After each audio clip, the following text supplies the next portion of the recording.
On May 23rd, 2021, I completed my lifelong dream of competing in and finishing an Ironman. If you don't know what an Ironman is, there's different variants of it, but the Ironman is a 1.2 mile swim, followed by a 112-mile bike, then followed by a full marathon. It's a formidable task. I've never done something of this caliber and was excited about it. And it had been a long time dream of mine, really as long as back as I can remember. The idea of an Ironman really started around the late 70s. And I believe that's when I first heard of this concept. And for me, it was a big, hairy, audacious goal to someday do this in my life. I had a lot of thoughts that came around that, especially when I was in college and I almost lost my leg through an accident. And I didn't know, but it was still always in the back of my head. Still something that I kept out there as a goal that someday. It was around in my late 40s that I really was desiring, needing in my life to have a goal, to have something to give me something to shoot for. And I made the vow that when I turned 50, I was going to complete an Ironman. I signed up for it. You got to sign up for these about a year in advance. And I had the Ironman lined up for the day after my actual birthday. That one, and then I'll fast forward, 5 others were then canceled because of COVID. I was chasing them all along the process. And if you understand the aspects of training, that's a long time to be training and tapering and training and tapering. Trying to time things almost became impossible. Eventually, it didn't happen in 2020, but I still wanted to complete it in my 50th year of life.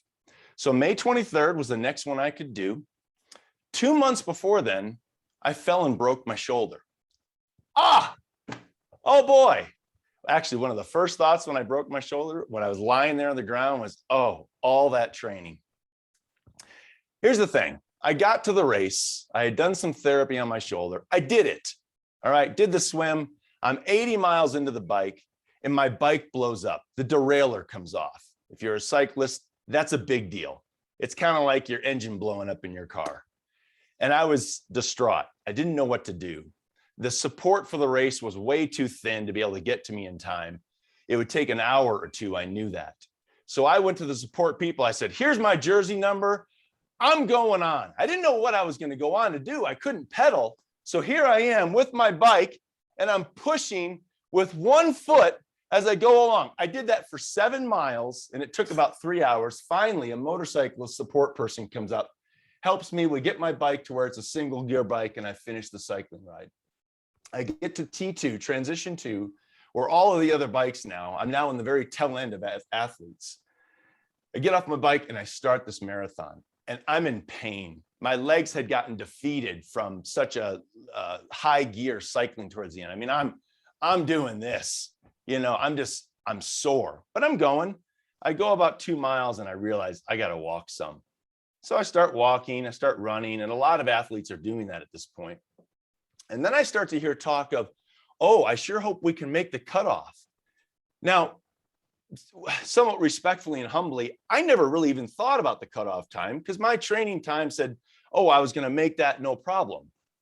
Well, now it was a problem. And so I realized I needed to turn it up.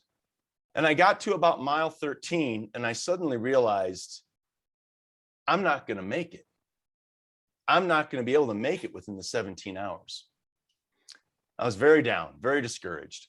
And I stopped. I just then started walking slowly. My family was watching on the sides with an app.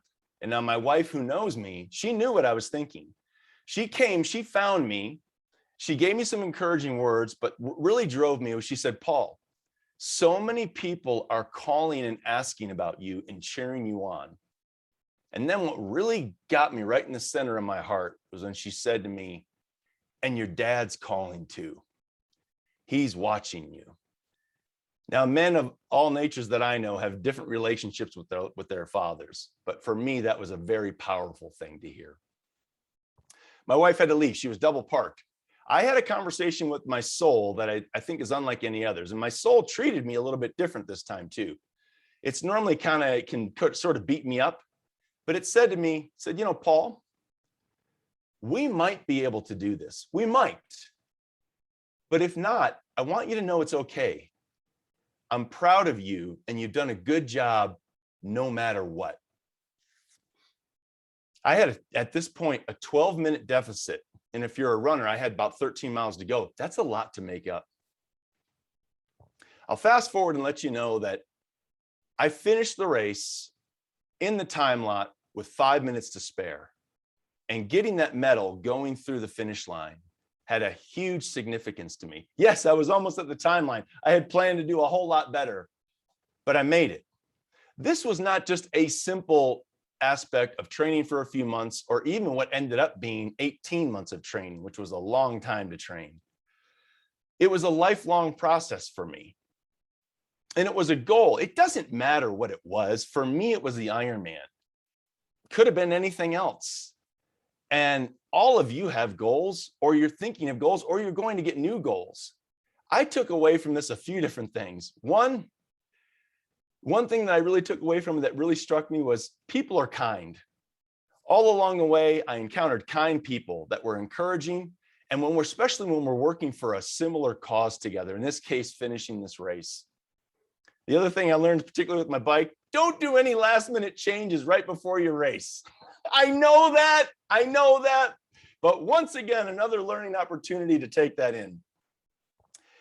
The other thing that I learned, it's not over till it's over. And I think that really applies to life. It's not over till it's over. It was a great experience for me. It pushed me. It taught me a lot. I look forward to doing more. And I'm very glad to have finished. Live with love.